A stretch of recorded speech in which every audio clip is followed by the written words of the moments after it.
Hi guys, and welcome to my first video in quite a while, I have to admit. So I think some of you already know through social media and stuff that I set this up yesterday, and this is going to be a video on how I've done the bases on so my Dark Age guys. Now I'm going to have to zoom in because otherwise you probably won't see this, just bear with me. Oh, nope, zoom the wrong way. Here we go. Come on, focus. Wavy, wavy, wavy. Right, there you go. So this is one of my dudes. And as you can see, I've got a couple of tufts of grass, some flock, which sort of, I kind of build it up, I layer it up, and some flowers. So essentially what I've got is some gamer's grass, which I shall show you, which is this stuff. I've got it in two colours because I like to have a little bit of a mixture. Some people, if you're theming it say on winter or autumn, you might just want to go for the brown and then you might add snow. I'm kind of doing mine as kind of a bit of everything, so I've got the grass as well, and what I use for the flowers is the Army Painter flowers. But obviously you can get these flowers from different companies. The next batch I'm going to be doing will be with the Gamer's Grass stuff because it's available from Dice Bag. Well, what's Dice Bag Annie? I keep saying Dice Bag Annie. I mean Bad Squiddo Games, but it is run by Annie. She no longer does dice bags that she makes, but I think she has some that she sells. So yeah, this is really the Gamer's Grass stuff. It's nice and affordable, and actually I prefer it. It's kind of thicker than some of the other manufacturers. I do have others, other tufts, but that's what I'm going to be using today. Right, so the other thing I need to show you is, this is what my figures start off like. So I spray undercoat, I base them all up, I do all of the detail on the texture on the bases before I've painted them.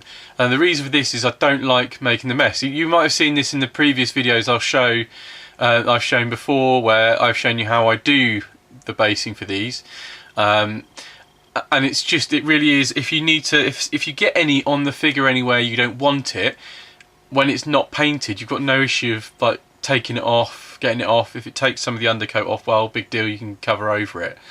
The other reason being is that actually I use Halford's Grey spray primer, and what I find with it is that it helps lock in the stuff on the base as well, so you tend to find that it's like a seal on that. It just makes it easier to paint generally on the base. So that's what they start off like. I wanted to show you that because I'm not going to show you me painting the bases, because I thought it's just adding a colour. You're all going to have different colours, what you like to use on your bases, so I figured it's a bit of a waste of time showing you anything other than that. So obviously then what I've got is these guys that have had their base coat and everything painted. They're all ready to go. This one's a Gripping Beast Archer, a plastic archer, and this one is Senatus Miniature from North Star Metal.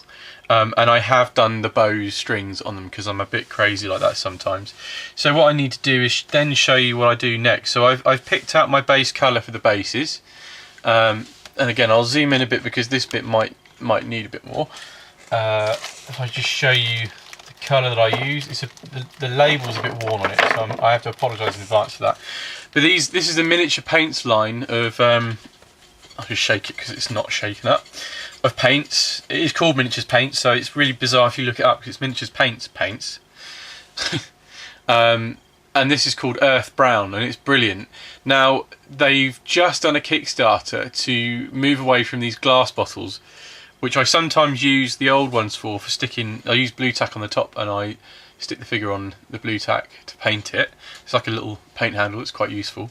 But they've moved away from these to a plastic tub. Now you get quite a bit more for your money, and these aren't normally as expensive as other paints. And I have to say that for things, well, for all the paints that I've used, I really like from them. The colours are quite nice and the pigment's quite thick, but this is just a must-have. This and they're black, I find, because black is black, right? You don't need an expensive £3 pot of paint for black for me, especially if you're using it mainly for undercoating, or mixing. So yeah, check these guys out. I think Railpath Europe have them on their site at the moment with the plastic containers. You can have a look. I'll see if I can find a link and I'll stick it in the description below. So yeah, that's the paint that I use for the bases, and I've just liberally slapped on here. Obviously adding a bit of water just to make sure it gets in and amongst the nooks and the crannies on the figures, on the bases. So I'm going to take a couple of figures here and just show you what I do my next stage. Just bear with me, I'm going to make sure I protect my nice mat. So hopefully you'll see this quite clearly. Yeah, here we go. Right. So I get my I'm going to call it bleach bone because that's what it used to be called, and some people might be using the Coat d'Arms range or another range. You basically want either a sandy colour or a bone colour, and obviously I use the Games Workshop Sharp Do Bone, and you're dry brushing, so you don't want anything too fancy, you don't need a lot of paint. I go a little at a time because you just don't know how much you're going to need, and I've just completely put it in the wrong place. See if I can get it actually on the, yeah. So I tend to wipe my tile down as well between uses, which is why it looks a bit specky, which is where the thick bits of paint are. So yeah, you just want to get as little paint on the brush as possible. I don't always use a tissue to dry it. Some people do, but there's no real need on a base. I don't think it doesn't matter if it's you just don't want it to be too thick in any one place. And all you literally do is you drag it across. That's your basic dry brushing technique. Now, like I say, it doesn't need to be a completely dry brush like you might do on a figure, because you're not worrying about it being a bit sort of messy almost, because it's a base and you won't see all of it anyway. So yeah, hopefully you can see what that's doing. I shall do this one and the next one and you'll see why. Now I'll just warn you, I'm going to do, and once I've done the next sort of step with these, I've got a kind of blue Peter set up, which means I've got some that I did a little bit earlier for the next stage for various reasons. Now, for those of you who don't know what Blue Peter is, it was a kids program in the UK that used to be on in the afternoon after you came back from school, and they used to make, well, they used to have little projects on there for you to try and make things at home. So space rockets, they did Tracy Island for the Thunderbirds, various different things, perhaps even things like bird boxes and things for you to try to make at home with things that you could find around the house. So they used to have different stages. Obviously you don't have a lot of time, and if I can't allow the next bit, I can't allow the time for the glue to dry, so I've prepared the next step already, if that makes sense. This bit's a bit boring, I know, it's like watching paint dry, but just to sort of illustrate to you how easy this is. I'm not trying anything too fancy.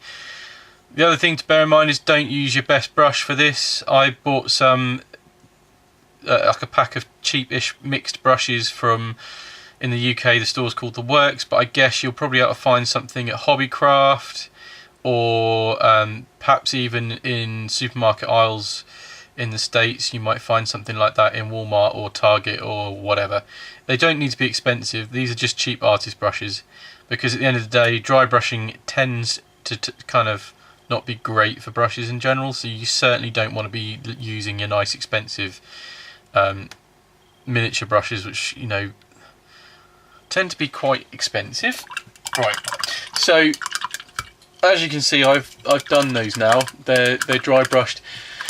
If you were doing like a battlefield with very little grass on it for any reason, perhaps a bit post-apocalyptic, you could almost leave them like that, because it's just enough to suggest that it's ground. Now that's fine, but obviously what we want for the next step is to add the flock, and like you've seen on the other guy, the flock just adds a nice basis to add the tufts to, I found. Now this is actually the first time I've used flock with tufts, because before I thought, well, flock is almost a bit old school these days, and I don't know that a lot of people necessarily use it, but actually for ground cover, as I throw him on the floor, that's good. He isn't broken, don't worry.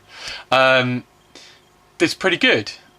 And the tufts then can sort of grow out of it and just accentuate the appearance of it, really. So the next thing we need to do, and this is where I've got my ones from earlier, is to create that flock on the base. Okay, so you need to get your flock. I've got Jarvis. This is the code and everything for it. It's JFT2 and it's number 2 mid green. Now it comes in light and it comes in dark as well, and this is absolutely brilliant for making or putting on the terrain. So what I would suggest is, if you look at one of my older videos on how I'm building a games table for Salute, you'll see that what you can do is you lay this kind of stuff down as the basic cover, and you can use the lighter stuff to accentuate some peaks and the darker stuff around edges where you think it's going to be darker, so you can shade with it. Now the best person to look for this as well is the Terrain Tutor. That's where I picked mine up from.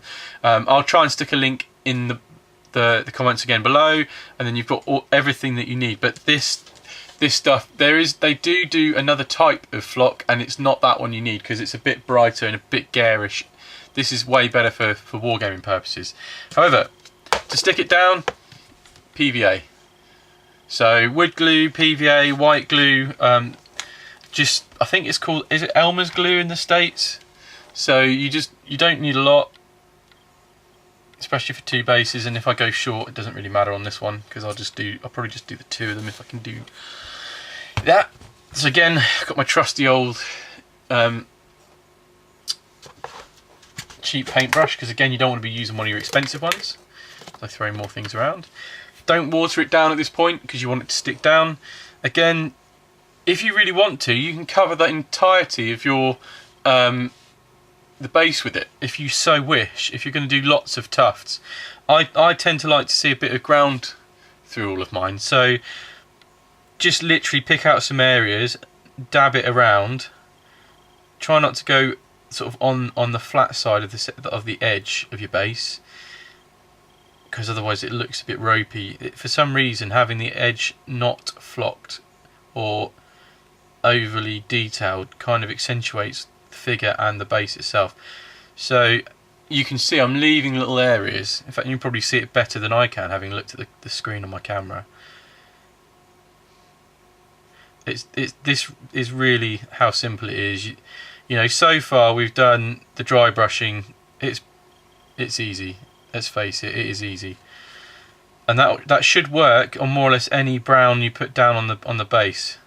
Or if you want to do the sandy colour, add some brown to the bone colour if you haven't got like a khaki or something, and just dry brush that. That should give you a nice deserty effect as well. Right, so I don't want to leave.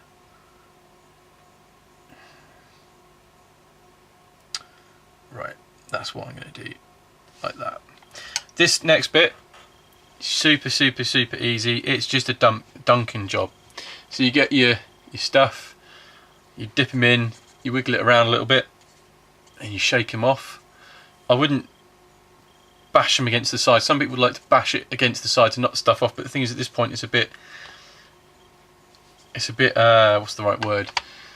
Still a bit, you know, loose on the top. What I tend to do, just to knock the loose bits off, is just give it a little tap on the base. That should knock the bits that haven't actually covered any of the PVA off. I then run my thumb around the edge just to make sure that those edges are still clear, and then you end up with something like that. Okay, so I'm going to be doing it again, don't worry, just in case. Now this one's got a slightly thicker base, not because he comes on a thicker base, but actually I based them up on a 20mm base originally, and rather than rip it off, and I mean you see that edge there? So rather than rip him off the base and risk sort of damaging him and having to clean it all up, I literally just stuck it down onto a 25mm base and filled in around the edges how I would normally do on a integral base. So it's kind of worked. It's going to look a little bit uglier than the other miniatures in the unit, but I'm not overly fussed about that. So remembering to leave some bits. I need to go back on this guy. These ones I did before, and some of them haven't got painted feet, but I can do that once I've done this. Again, just liberally smack it on. Again, if it goes down the sides and you can see it, use your finger to get rid of it.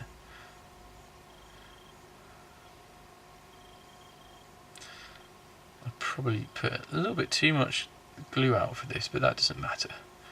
It's cheap. I tend to use the Poundland stuff because I'm not gluing anything that's going to be required to stay together, if that makes sense. But it's not expensive anyway.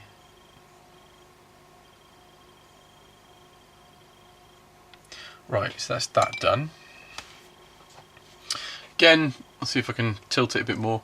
Stick it in, shake it around, that's it. You can see a bit better this time. My hand's not totally in the way. And then he comes out, he should look a bit like that. You see? Right, so do we do before? Get this out of the way. Run your thumb around it, just get the bits off the edge. Just give it a little tap like that. And you've got a couple of guys. Now obviously I'm not going to do the entire unit because you will get bored stiff and it only needs to be demonstrating what I'm doing. Right, just clear the tile off. I don't actually need the tile anymore. Those are the stages of using a tile. So, having glued those two guys, they're going to have to wait a while now. I don't actually need to wait for them to dry because, like I said, I've got these guys that are already ready. So, the next thing you can do is you pick the colour you want to start off with for sticking on their base. So, I'm going to go with the light green first. Now, I found with these clumps that they can be a little bit big for what you need. So I tend to take one off. I think it's mainly because these are smaller guys and the big clump on the base can be a bit overwhelming. So now I need to remember where I put my knife, which is always really useful, because what you want to do is you want to cut it down a bit. I'll have to have a look. It should be over here, he says wistfully. If not, I've got... He stabs himself with another sharp implement. This will do me. This will do it. So, the thing to remember with these is they're quite easy to cut. So that's a bit big, like I say. I want it about half the size. So I'm just going to go in with my knife and cut down the middle. And then you should be able to pull the two apart. Yeah, I might not have done exactly down the middle on these. So one clump is going to be a little bit smaller than the other. Whoops! Main thing is it's going to look okay on one of them. Now, you still have a nice little clump there.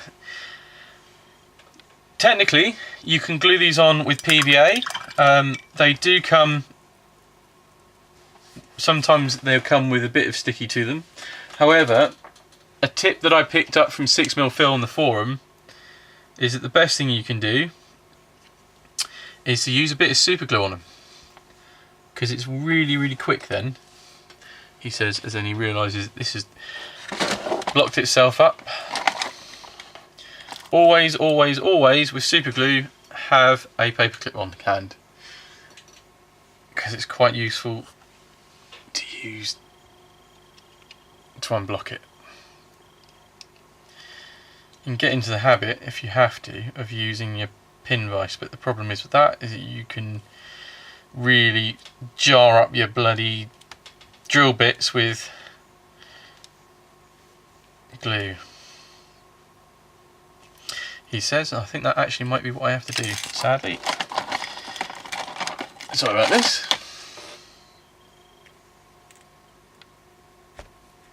Yep, cool, done. Right, back to super glue. So where the flat surface is on the bottom, just give it a little dab.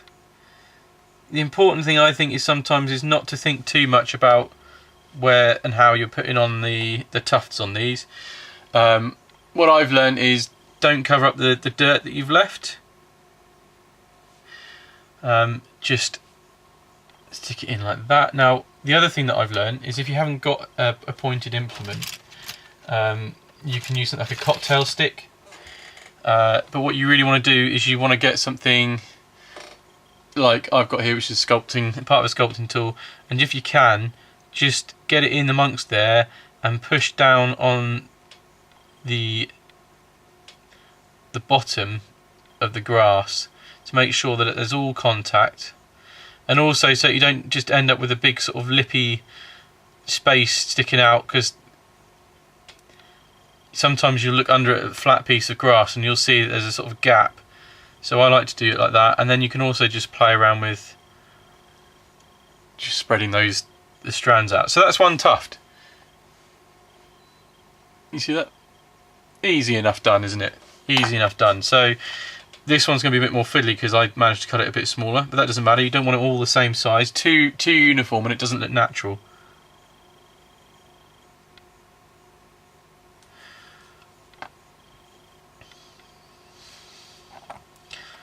So I'm going to stick his around the back, and again do the same thing. Just use my sculpting tool just to make sure that it's attached in there, like so. Okay, now the next bit is pretty simple. It's more or less exactly the same as what we've just done. So we want to get a brown tuft.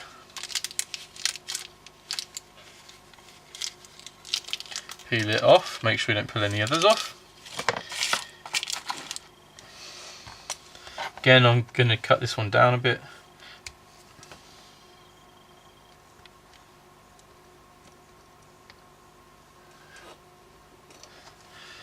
So I have two nice tufts. Let's go with the guys. That's all I need that knife for you guys. Put that back. And again, get the glue out, go back to your first mini. At this point you might want to think about, okay, so I'm going to put some flowers on this next, so where do I want to leave the flowers? Dab of super glue on the bottom. Pick your spot, put it on. Use your tool again. Like I say, you can use, I shall just get one, just so you can see. You can just use a cocktail stick, so it's just exactly the same. Just use that to push in around the bottom to make sure that it's nice and attached to your base, so it doesn't look too sticky outy. Make sure the super glue is pushed down as well. So again, same thing, tiny dab of super glue. And this is only Poundland super glue, because why would you want to use your Gorilla Glue on some tufts which shouldn't need fantastically strong glue? Right, so that one's kind of trying to fight me.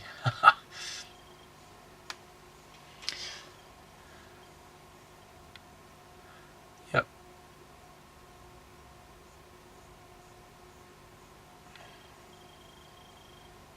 What I actually do normally use is I've got an old tip from a dart that's nicely kind of like pointed but not so pointed. I think it's been thrown a few too many times and broke and whatnot. One of the many things I picked up when I was working at a kid's home, or from working at a kid's home. I still work at a kid's home. Hopefully you can see. Right, so we've now got two tufts on each base. Fantastic.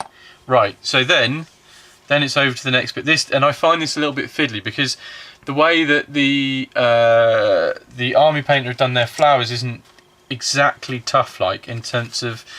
The nice thing about these is that they've all got their nice defined tufts. So you've got fat at one end, big fat for like war machines and larger bases and whatever, and you've got nice small ones at this end, and I believe they were smaller even down here, which is great. Thumbs up, totally. But when I've run out of the small ones, I then have to make them into my own small ones, which is easy enough done. The thing is, the army painter stuff, let's just open it up and you'll see that's all one like big patch. That's great, but it means you have to be, I'm going to move the guys out of here, when you're taking the stuff off, you kind of have to be really careful, because it's not well, you can see underneath, it's just one mat. So you have to kind of peel stuff off in a clump that you're going to use. Now this is sticky at the bottom, and I suppose the idea is again that you're meant to be able, that should on its own, oh man, that should on its own stick to the base. Call me a bit of a cynic, but I'm not going to trust it. So again, what you want to do is you want to pull that apart into some pieces that that are usable sizes for what you want to do. So I think I can get 2 out of that. Right. And again, it's the same technique. I don't trust the stickiness of that base, so I'm literally just going to go like that again, super glue on it again,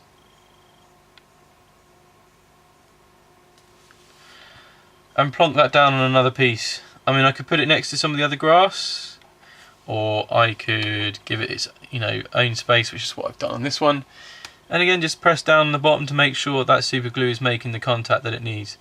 It might be with some of these that some bits fall off, the first few days, because, like I say, you've just pulled it apart, which again is sort of part of the issue I have with that make. Yeah. Well, that's it. That's generally what you get. That's the effect you get, and that for me is enough to make a unit sort of sing really on a battlefield. Especially when you start putting them together and the whole unit's got those kind of things going on. As you can see, it's majorly simple. I don't think, especially when you're doing rank and file, you don't necessarily need majorly fancy. How many tufts you stick down, how much tuft you stick down, how many different colours of grass you stick down, that's entirely personal choice. But for the basics, I think this is more than enough for a unit, and this is exactly how my Saga Saxon force is going to be based up. So, you can, once you've got these little basics mastered, it's easy. I would challenge anybody not to be able to do this. It's not difficult. You don't really have to have massively steady hands. You don't have to be a massively great detail painter. This is just so simple, and I would recommend it over getting static grass, because static grass, it can, the problems I've had with static grass in the past is that the best way to do it is to use PVA and to get a pinch of it and dab it onto the base, because otherwise you don't get it stand up, and then otherwise you're starting to talk about static grass applicators, which I've got one of, and I haven't really had much success with it. And then you're talking about, for the better ones, you're talking about more money. So in terms of hassle, time, not wanting to make your own tufts or static grass stand up and everything, tufts are the way to go, and they're not expensive. Those sheets are, I think I got them a while ago, but I know the ones that are from Bad Squiddo Games are like $3.50, and I don't know if they're the same sheet as that or if they're more now. But if it's the same amount of stuff, then that should do you a sort of 30-40 model army. So you don't need masses, you don't need loads of it, and also you don't end up with loads of bits of static grass all over your desk or all over your carpet or up your sleeves and irritating you. But anyway, that's the basics. Now I might do some more videos in the future about how I've done different bases when I do different themes for my armies, and then you can see that as well. But this is how I'll do most of mine, especially those that are generic grassy land fantasy kind of, or historical figures. So yeah, let me know what you think, and if you'd like to see more of these kind of videos, just let me know. I'll catch you next time. Cheers. Bye bye now.